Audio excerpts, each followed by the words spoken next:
உச்சந்தல கட்டி வர புலியாட்டம் ராஜா வர சபரிமலை காவக்கார அங்காரமாய் ஓடி வர தமிழ்நாட்டு எல்லையிலே தாண்டி தாண்டி வரானையா செங்கோட்டை கருப்பம் வர தெங்காசி சுடல வர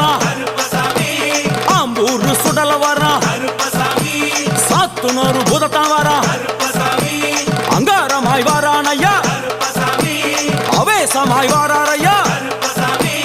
போராடி வாராரையா காவலாளி வாராரையா பாவநாச கோட்டைக்குள்ளே மனப்பேச்சு கூட வரா தேவர்கள் மலர் சொரியும் சொரிமுத்து ஐயனார் கோயில் வந்து இறங்கிய எம்பெருமான் கருப்பன் யார் யாரை வணங்குகிறார் என்று கேட்டால்